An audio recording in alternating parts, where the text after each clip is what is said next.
welcome to the Afterburner Weekly Review. I'm Walter Flanagan. And I'm Caleb Shaw. Today we're going to recap the games from Week 4 and preview Week 5 for the 7A Central Conference in football. Last week was pretty slow. A lot of the teams took a bye before their conference schedule kicks off, and the other games were non-conference. Going into Week 5, conference play is beginning for most of these teams. Last week there's a bye week. The Rockets had a bye week. Last Friday, there were 3 games played in the 7A Central Conference. So last Friday, the now unranked Southside Mavericks took on the Rogers Heritage War Eagles at home and won 35-7. Southside moves to 1-2, and Rogers Heritage is now 0-3. And like I said last week, this is kind of a litmus test to see what kind of team Southside is going to be this year. This Rogers Heritage team lost to number 22 Central 62-0. We don't know exactly what that means about Central, who's usually not a powerhouse in football, but we know what it means about Southside, I think, now.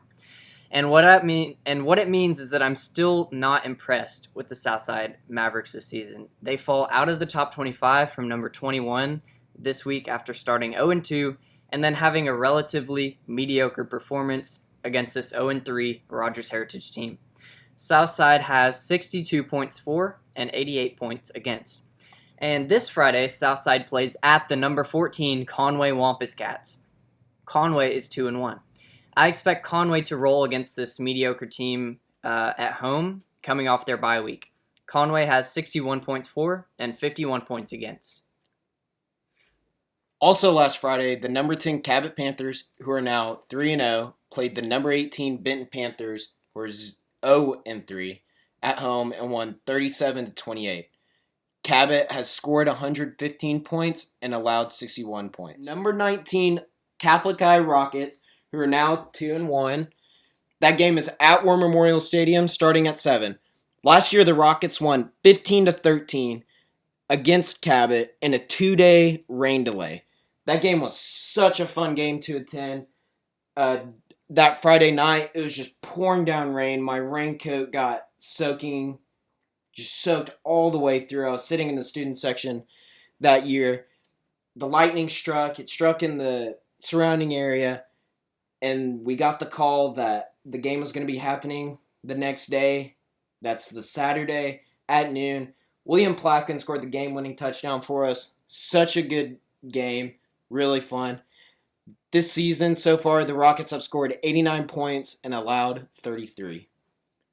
Also last Friday, the number 1 Bryant Hornets, the reigning state champs, battled the number 9 Fayetteville Bulldogs in Fayetteville and won 42-13.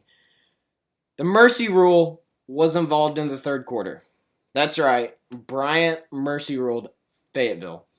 The mercy rule is when one team gets up by 35 points, the clock continues to run constantly. Fayetteville is now 1-2. Bryant is now 3-0. Bryant's defense is looking absolutely deadly, and their offense is taking full advantage of these teams. Bryant has scored 122 points and only allowed 27, the fewest points allowed in conference so far. Are the Hornets going to be the state champs? I don't really know. Walter, what do you think? So I'm going to still stick with my North Little Rock pick from last week just because of the competition North Little Rock has played. But it is concerning seeing how absolutely dominant the Hornets have been, especially against a team like Fayetteville that went far in the playoffs last year and is historically a powerhouse. Yeah, for me, I don't know who my state champ is. Actually, I do know who my state champ is going to be because during our pep rally today, our principal, Mr. Stracely, got us so hyped and told us that we are going to the state championship and we will be wearing purple and gold. And darn it, Mr. Stracely is right about everything. So, Rockets to the ship, baby! The number 12 Northside Grizzlies, who are 2-1, come off a bye week to play the number 1 Bryant Hornets at home this Friday. We just discussed Bryant is looking absolutely deadly this year. Bryant's 3-0, Northside is 2-1. We'll see how good Northside is in this game. I expect the game to be competitive, but I don't expect the final score to be really that close. Northside may have some advantage playing at home, but judging what by what Bryant did to Fayetteville last Friday, in Fayetteville, I expect Bryant to roll in this game. Northside has scored 90 points and allowed for 51 points. North Little Rock Charging Wildcats play at the number 22 Central Tigers. I've heard there's been a lot of smack talk about Central beating North Little Rock and North Little Rock smack talking them back. Should be a competitive game, usually a rivalry game. North Little Rock is 1-3. They've been playing really, really competitive teams out of state. Probably the biggest news is that Brandon Thomas, who's their starting running back, and Rashad, who's one of their best defensive ends, are coming back for this game. That should be interesting. They have their 2 D1 level players, and North Little Rock has a really good team this year. Central is 3-0. They've looked good this season, especially offensively, but this will be their first real test. The Charging Wildcats are a good team. Central hasn't played great teams so far, but we'll see how this game goes. North Little Rock has scored 53 points and allowed 71 so far. Central has scored 128 points and allowed 43 points.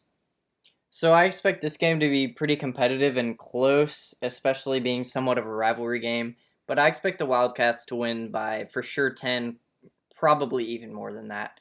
Even with how well Central has looked, judging from years past, they just aren't a powerhouse against these tough competition in 7A Central. Make no mistake, if Central wins, this will be a huge upset. Yeah. If Central does upset North Little Rock, that'll be huge for the 7A teams about how to tackle Central. It have kind of been a rollover team for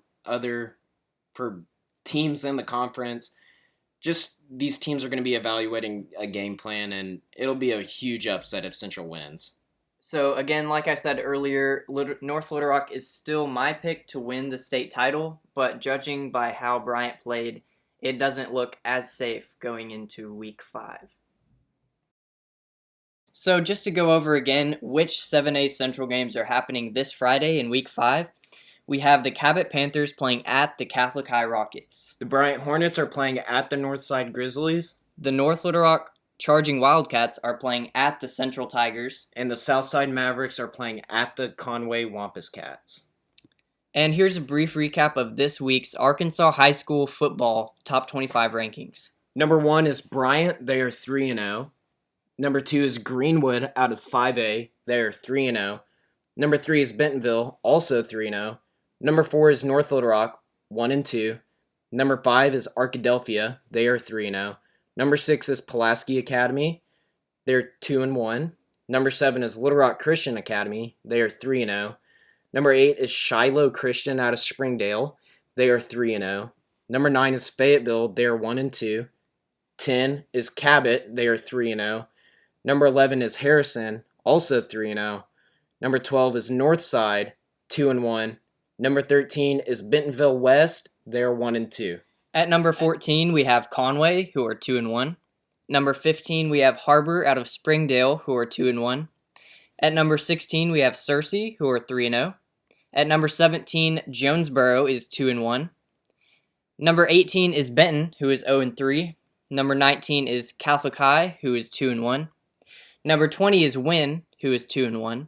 Number 21 is Robinson, out of Little Rock, who are 3-0. Number 22 is Little Rock Central, 3-0. Number 23 is Fordyce, who is also 3-0. At number 24, we have Parkview out of Little Rock, who is 2-1. And number 25 is Morrilton High School, who are 2-1. Once again, the Rockets play at 7 o'clock at War Memorial Stadium. They're playing the Cabot Panthers. For the fans that are listening to this, there's a THV 11 is coming, and they're doing a newscast at 5 o'clock and at 6 o'clock.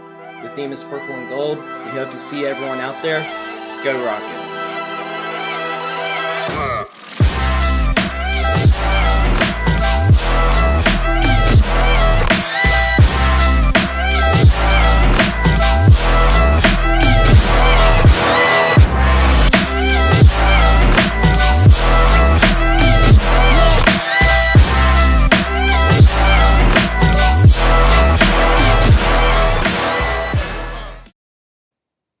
The Afterburner is a student-led podcast series that covers sports at Catholic High.